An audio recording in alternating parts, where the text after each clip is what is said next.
Winning a World Cup is already a rare achievement. Winning it twice in a row is almost science fiction. And that's what Argentina will try to do in 2026, in a tournament that will very likely mark the farewell of its marquee player with the national team. The big question is, how does the Albiceleste arrive, and how real is the chance of repeating? What happened in Qatar 2022 was special for two huge reasons. It was Lionel Messi's first World Cup, and it broke 2 decades of European champions.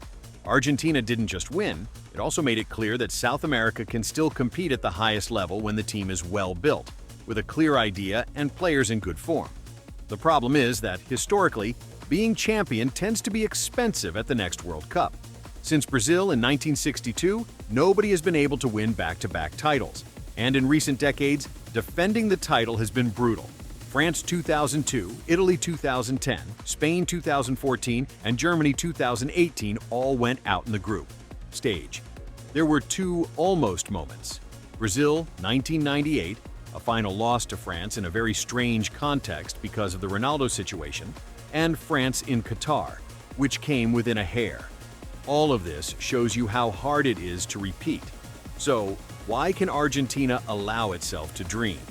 Because it didn't fall apart after winning. Between 2023 and 2026, it maintained an extremely high level. In World Cup qualifiers, it finished as South America's best by a clear margin. 38 points, 9 more than Ecuador.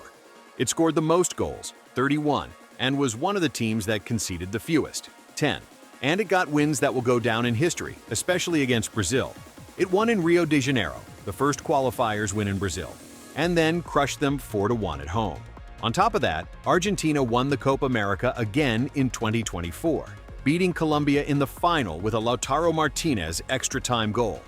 If we look at the 2023 to 2025 stretch, the numbers are strong. 35 matches, 28 wins, 3 draws, and only 4 losses. More than 2 goals scored per game, 73 total, and just 13 conceded. With that run, Scaloni reaches his 8th year, with a group that already knows each other by heart. One key: the champion core stayed in place. If you compare the Qatar 2022 squad with the call-ups over the last year, at least 16 of those 26 are still regular or near-regular pieces. The biggest loss is Angel Di Maria, the guy for big goals, who retired after the Copa America. The rest of the players who dropped out weren't as central anymore. In other words, Argentina arrives with continuity, not with a new team. Let's go line by line. In goal, there's zero debate. Emiliano Dibu Martinez. He's a leader, he has personality, and in big matches he tends to rise.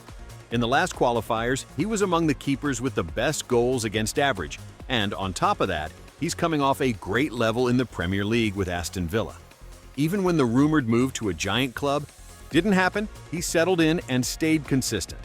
His presence is an emotional safety net for a team that at a World Cup will always face moments of pressure.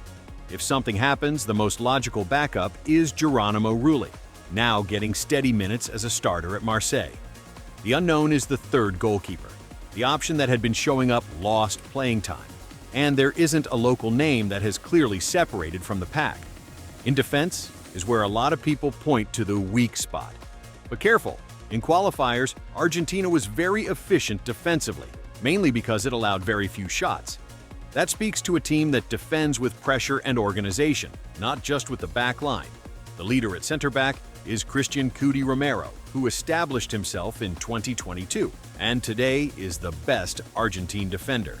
He's aggressive, he goes into duels, and he often asks for the one-on-one against the opponent's most dangerous forward.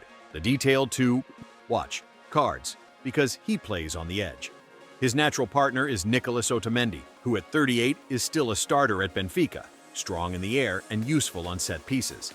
The question with Otamendi isn't experience, it's speed. Against teams with ultra-fast wingers, recovery runs can become an issue. At fullback, there are fewer certainties. Montiel and Acuna returned to Argentine football and are far from the peak they had 4 years ago. Today, the names that best hold down those positions are Nahuel Molina, Atletico Madrid, and Nicolas Tagliafico, Lyon. They're going to have a brutal up-and-down workload, contribute in attack, and at the same time handle the World Cup's top wingers. On top of that, an alternative like Juan Foyth is off the table because of a serious injury, so that card no longer exists. The midfield is probably Argentina's main engine. In Qatar, Scaloni's change to put Enzo Fernandez and Alexis Mac Allister in as starters was decisive.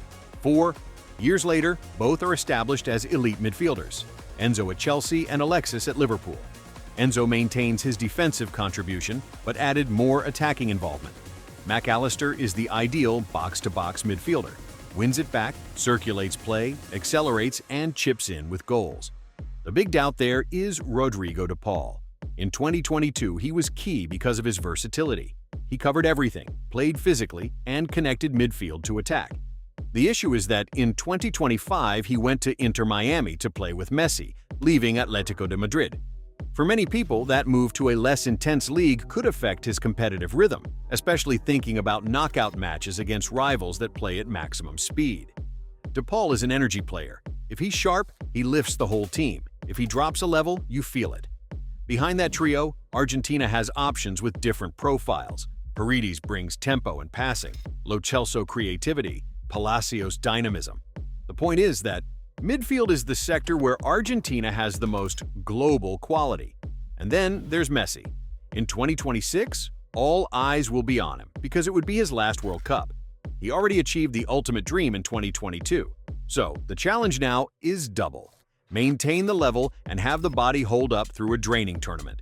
Messi would turn 39 on June 24th, with the World Cup already underway. If Argentina goes deep, he would be among the oldest outfield players to play in a World Cup. In general, at that age, it's rare to see someone sustain heavy, high-intensity minutes. Now, just talking about age and stopping there is misleading, because the numbers are still elite. In qualifiers, he was the top scorer with 8 and the leader in assists. And in MLS 2025, he dominated by a wide margin: goals, assists, and total influence. The real question isn't whether he can play well, it's whether his body can handle the pace of a World Cup with more rounds and more wear and tear. In attack, Argentina has an advantage. It doesn't depend only on Messi to score. Julian Alvarez broke through in Qatar and today is a star at Atletico de Madrid. Maybe he didn't have his best year in raw goal totals, but he grew in overall play and pressing, something vital to free up Messi. As an alternative, there's Lautaro Martinez, a competitive goal scorer who shows up in big moments, including the winning goal in the 2024 Copa America final. And Thiago Almada adds a different weapon: long-range shooting for tight, stuck matches. The structural challenge is age. In qualifiers, Argentina had an average age of 30.2 years, fairly high. In 2022, it was 27.5. And if you look at the historical trend, champions tend to be around 27. With the 2026 format, on top of that, to be champion you have to play 8 matches, so rotations matter more than ever. It's not enough to have backups. You need replacements who come in and sustain intensity. That's where the youngsters and variations come in. Nico Paz shows up as a creative profile, Giuliano Simeone as a hard-working wide option, and there are wingers who can add one-on-one threat. An alternative 9 like Panicelli also emerged. It guarantees nothing, but it's a bench with more variety than before. At the same time, there are talents who drifted away due to lack of minutes or not fitting in with the group, like what happened with Garnacho, who is far from being a sure thing right now. At the tournament level, Argentina starts with good news. Group J looks manageable for a top seed. It would face Algeria, Austria, and Jordan between June 16th and 27th. With the 48-team format, several third-place teams also advance, so qualification is very likely. Based on squad and history, it begins with a clear advantage. The worrying point is different. Argentina barely faced European national teams between 2023 and 2025 because of the calendar. Brazil was the strongest top-level opponent it had in that period, and the friendlies weren't very demanding. That doesn't mean Argentina is worse, but it does mean it arrives with fewer tests against the kind of football that has dominated recent World Cups. Its first big chance to measure itself against Europe before the tournament would be the Finalissima against Spain on March 27th, which could work as both a thermometer and a boost. All of this explains why, today, Argentina doesn't show up as the single top favorite. In betting markets, it sits around an 11% chance, behind European teams that arrive younger and with higher tempos. But careful, that same argument existed in 2022, and Argentina still won. Sometimes by tiny details, sure, but it won. A point that also helps is the stability of the coaching staff. Scaloni didn't just win Qatar, he managed to keep the group competitive without becoming predictable. Argentina changed systems when it was needed, back five, two strikers, a more physical midfield.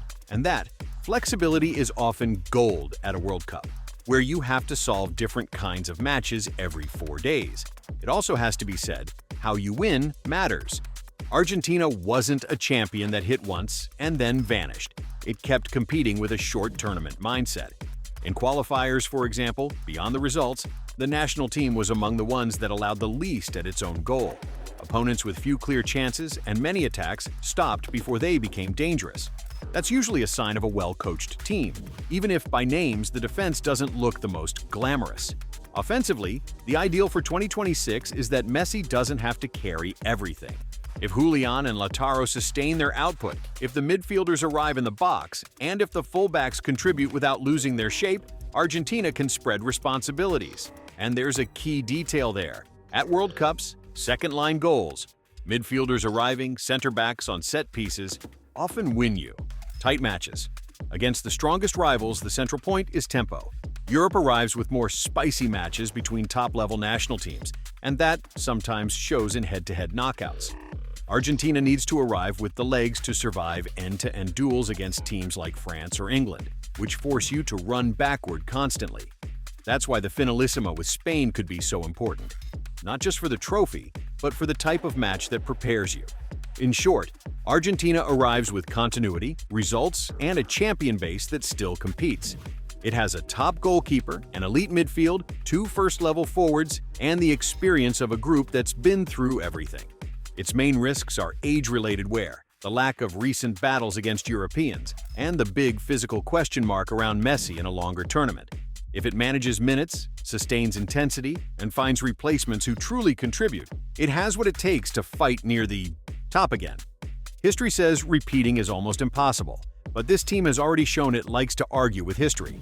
And now, for you, do you think Argentina has real chances to be back-to-back champions in 2026? Or do you feel the wear and tear is going to weigh more today?